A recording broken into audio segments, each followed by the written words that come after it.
ایمان والو تم ایک دوسرے کا مذاق نہ اڑاؤ، ہو سکتا ہے جس کا تم مذاق اڑا رہے ہو اللہ کی نظر میں وہ تم سے بہتر ہو۔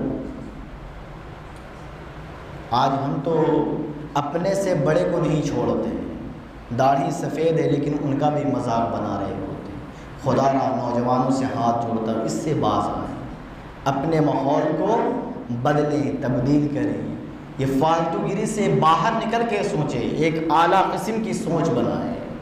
آج میرے دوستو ہم اتنے گر گئے ہیں، کسی کے کالے ہونے کا مذاق بناتے ہیں، کوئی ناٹے قد کا ہے تو اس کا مذاق بنا رہے ہوتے ہیں، کسی کا کچھ مذاق بنا رہے ہوتے ہیں، تو ہم کہاں جی رہے ہیں؟ بلکہ حکیم لقمان سے ایک شخص نے آ کے پوچھا، حکیم لقمان آپ اتنے بدصورت کیوں ہیں؟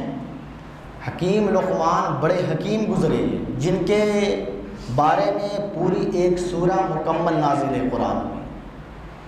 اللہ تبارک و تعالیٰ نے ان کو حکمت اور دانائی بڑی عطا فرمائی تھی، لیکن ان کا رنگ کالا تھا، ہونٹ موٹے تھے، ظاہری جو شکل تھی اچھی نہیں تھی۔ کسی نے آگے سوال کیا کہ حکیم لقمان آپ اتنے بڑے حکیم ہیں، آپ اتنے کالے کیوں ہیں، آپ اتنے برے کیوں لگتے ہیں؟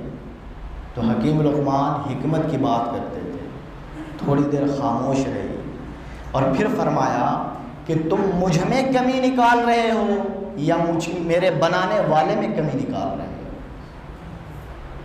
تم مجھ میں کمی نکال رہے ہو یا میرے بنانے والے میں کمی نکال رہے ہو؟ اللہ نے تو کہا لَقَدْ خَلَقْنَا الْإِنسَانَ فِي أَحْسَنِ تَقْوِيمٍ کہ ہم نے کائنات میں سب سے خوبصورت حضرت انسان کو بنایا ہے۔ جب اللہ کہہ رہا ہے کہ ہم نے خوبصورت بنایا ہے اور تم دوسرے کہہ رہے کہ تم ناٹے قد کے ہو، تم کالے ہو، تمہاری ناک چپٹی ہے، اور خاص طور سے یہ بات عورتوں میں پائی جاتی ہے، زیادہ تر شادی کے موقع سے ایک دوسرے کا مذاق بنانا، آج ہم اس کو فیشن سمجھتے ہیں، لیکن یہ کتنا بڑا گناہ ہے اور جہنم میں لے جانے والے اعمال میں سے۔ شادی کے موقع سے اگر کوئی عورت ایک لباس کو 2 یا 3 شادی میں پہن لے تو تیسری عورت تانا دیتی ہے، تمہارے پاس اور کوئی لباس نہیں ہے؟ فلاں کی شادی میں میں یہی لباس پہنی ہوئی تھی، اس کے میں یہی دیکھا۔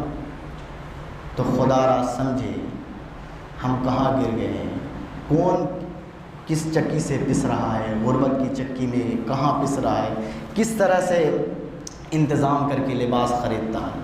سب کو اپنے طرح نہ دیکھیں، اور ظاہر سی بات ہے کہ ہم لیپا پوتی کر کے بڑے خوبصورت دکھتے ہیں، اگر اپنی حقیقی شکل آئینے میں دیکھیں گے تو آپ کو بھی شرم آ جائے گی۔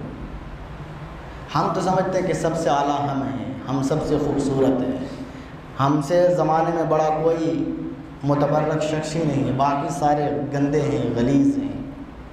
تو اس سوچ کو نکالیں میرے بھائی، سوچ کو ایک کشادہ سوچ دیں، اچھی سوچ دیں، اور مذاق نہ بنانے والے بنیں۔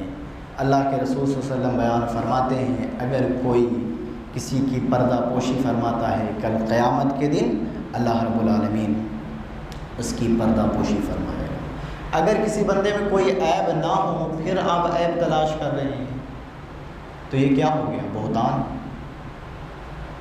اگر کسی بندے میں کوئی عیب پایا جاتا ہے اور اس کو لوگوں کے سامنے بیان کر رہے ہیں تو یہ چغلخوری ہے۔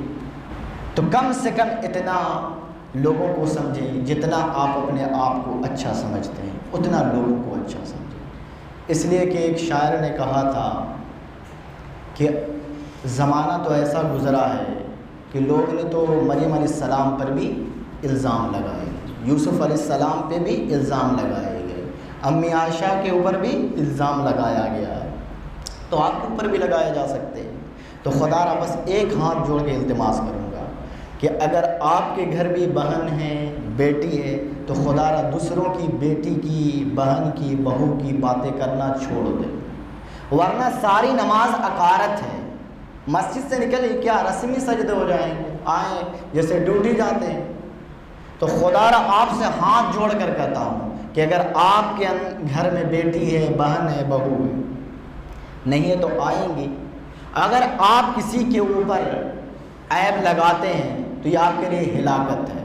اگر واقعی کسی میں عیب ہے، کوئی خرابی ہے، تو خدا کے لیے اس کے اوپر پردہ ڈالنے کی کوشش کریں، اور اس نیت کے ساتھ پردہ ڈالیں کہ اللہ رب العالمین کل قیامت کے دن ہمارے عیبوں پر بھی پردہ ڈال دے گا۔ تو کریں گے انشاءاللہ؟ انشاءاللہ آج یہ کام کو کر کے اٹھیں، اور دلی نیت کے ساتھ کہ آپ کی آپسی برائی ہو، بھائی بھائی سے برائی ہو، لوگ سے برائی ہو، اس کی بہن بیٹی بہو کو کیوں بیچ میں لاتے ہیں؟ اچھی بات ہے، یہ مہذب لوگوں کی بات ہے۔ خدا را آپ سے ہاتھ جوڑ کر بار بار التماس کرتا ہوں، اپنے گاؤں کو ایک اچھا مزاج دیں، اچھی سوچ دیں، تو خدا را ہم ایسا کریں گے۔ بولے انشاءاللہ۔ انشاءاللہ آج سے ہماری زبان کے اوپر نہ کسی کی بہن، جیسے آپ کی بہن میری بہن ہوگی، بولے نا انشاءاللہ، آپ کی بہن میری بہن ہوگی، آپ کی بیٹی میری بیٹی ہوگی، اس کی بہو میری بہو ہوگی، آپ کی ماں میری ماں ہوگی۔ جب اس طرح کا معاشرہ بنے گا تو انشاءاللہ رحمت بھی برسے گی، نور بھی برسے گا، اور اللہ آپ کے گناہوں کو بھی معاف فرما دے گا۔ تو اللہ رب العالمین مجھے بھی آپ کو بھی کہنے سننے سے زیادہ عمل کی توفیق